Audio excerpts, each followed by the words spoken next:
32 নম্বর বাড়িতে যে আয়নাঘর পাওয়া গেছে এই বিষয়গুলো নিয়ে আমি কিছু কথা বলতে চাই। বাংলাদেশে যখন 5ই আগস্ট হয়, 5ই আগস্টের পর আমরা যখন আইনশৃঙ্খলা বাহিনী কলাপস হতে দেখি, তখন আমাদের মধ্যে কিন্তু সন্দেহ জাগে যে পুলিশ টোটালি কলাপস সেহেতু পতিত হাসিনার দোসররা কি অ্যারেস্ট হবে কিনা বা আইনের আওতায় তাদেরকে আনা হবে কিনা, এ অনেক কিছু।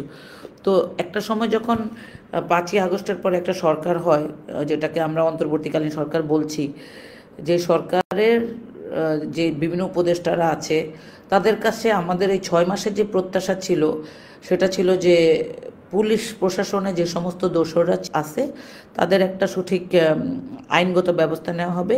একই সাথে জুলাইয়ের বিপ্লবের সময় যাদেরকে খুন করা হয়েছে, যাদেরকে হত্যা করা হয়েছে, যারা এই কাজটা করেছে তাদেরকে চিহ্নিত করে বাংলাদেশের আইনশৃঙ্খলা বাহিনী বলেন বা বিচার বিভাগে যারা দায়িত্বপ্রাপ্ত আছে এবং গোয়েন্দা সংস্থাতে যারা দায়িত্বপ্রাপ্ত আছে তারা অন্তত সঠিক একটা ব্যবস্থা নেবে।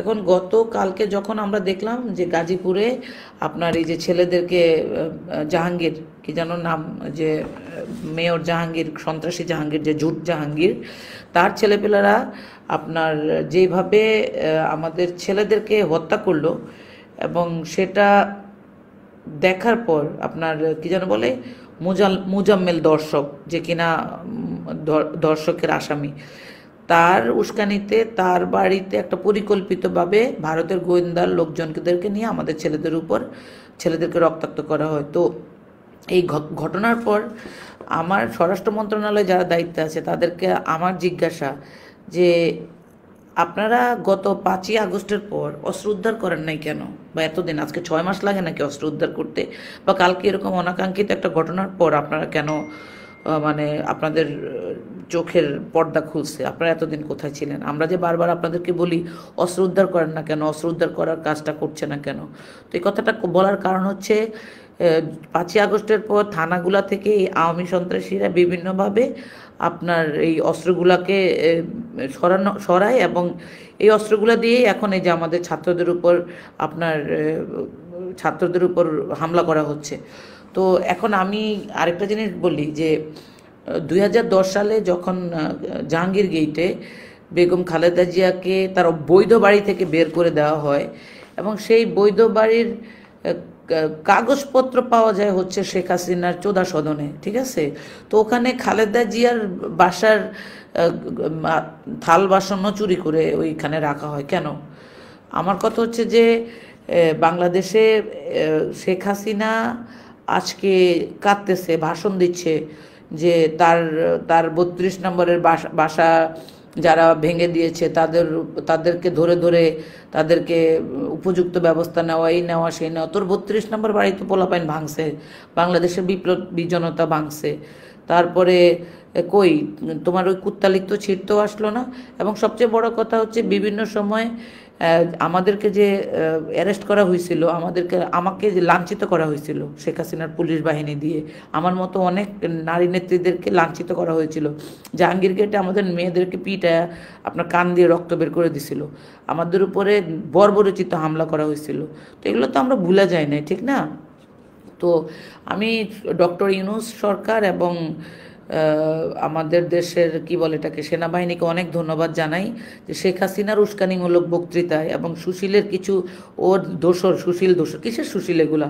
বাংলাদেশে এই যে সুশীল বলি আমরা, এগুলার মনে হয় 5% সঠিকভাবে জ্ঞান অর্জন করছে কিনা আমার সন্দেহ আছে। তো এরা এখন এদের উস্কানি পেয়ে আপনারা আমাদের ছাত্রদের উপর হামলা করেন নাই বা তাদেরকে মারেন নাই, এই জন্য এই সরকারকে আমি ধন্যবাদ জানাই।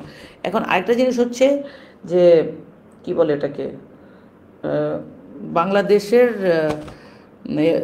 বিষয়ে এই যে ভারতীয় মিডিয়া, গদি মিডিয়া, এরা আপনার এদের দরদ এখন খুব উতলায় পড়তেছে 32 নম্বরের ইট বাড়ির বাসার জন্য। এখানে যে আয়নাঘর, ওইটা নিয়ে তো কোনো ইনভেস্টিগেশন তোদের নাই।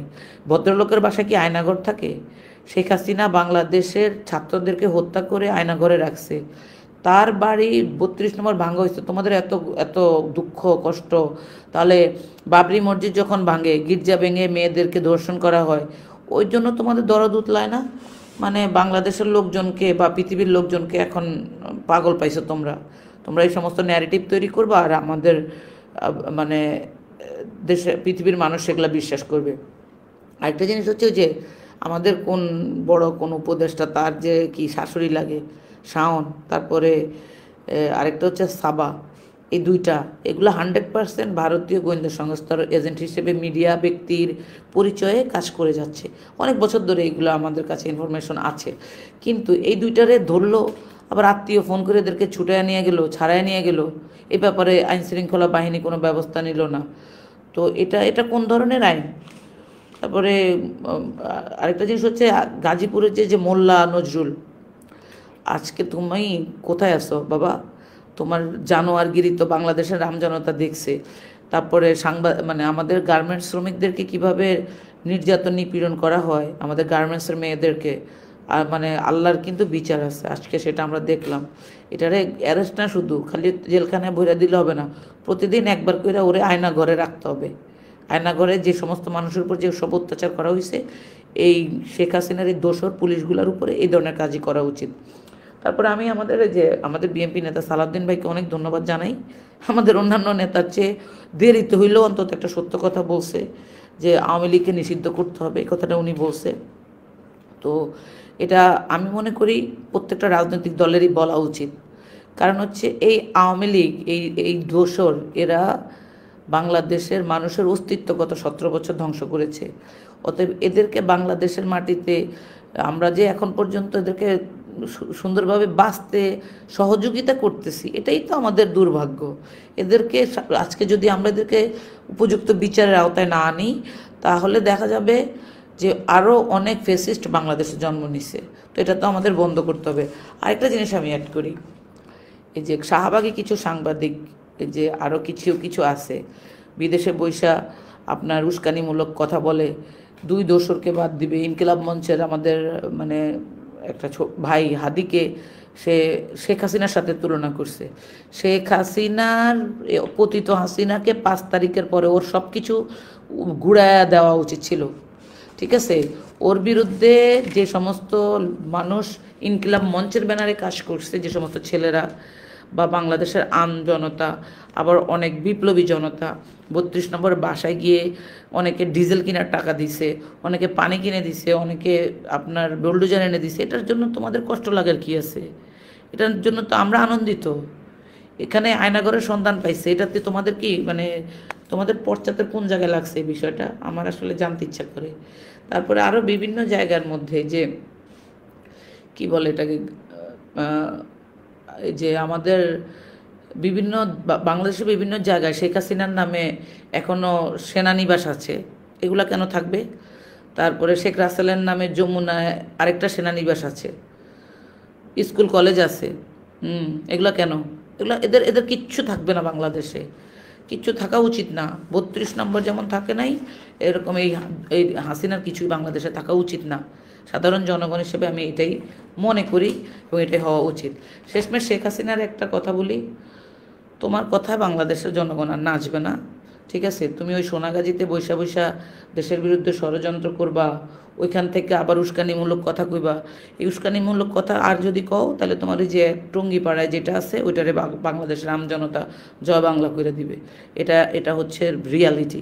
So you have to shut your mouth and don't try to do any drama, any conspiracy against Bangladesh, ঠিক আছে? বাংলাদেশের বিপ্লবী জনতা তোমার বাপের এবং তোমার যে ভুয়া পলিটিক্স, দেশের স্বাধীনতার চেতনা বিক্রি, মলম বিক্রি, এগুলা অলরেডি চলে গেছে। আর এই প্রজন্ম বহুত স্মার্ট বাবা, এরা জানে how to take over the freedom.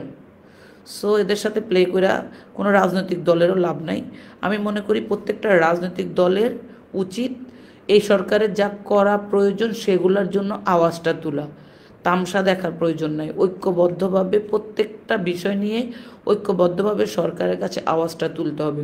আর উপদেষ্টাদের মধ্যে যাদেরকে সন্দেহ হবে এদেরকে ঘপ করে ধরে টপ করে ফেলে দিতে হবে, ঠিক আছে? ইউনূস সাহেব, ডক্টর ইউনূস সরকারকে বেকায়দায় ফালানোর জন্য যারা ভিতর থেকে কাজ করছে, এদের ইনফরমেশন আমাদের কাছে আছে। সো এদেরও কিন্তু ওই যে 32 নম্বর হয়ে যাবে, কোনো সন্দেহ নাই। এবং এলাকায় প্রত্যেকটা এলাকায় দোসরদের আমরা বিচার চাই।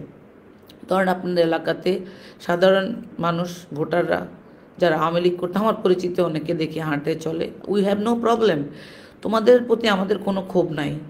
তোমরা কিন্তু তোমাদের মধ্যে যারা ওই যে জুলাইয়ের বিপ্লবের সাথে জড়িত ছিলা, গত 17 বছর বিএনপি নেতাকর্মীদেরকে বিভিন্নভাবে হয়রানি করছো, তারপরে মামলা দিছো, তোমাদের তো সঠিক বিচার হওয়া উচিত।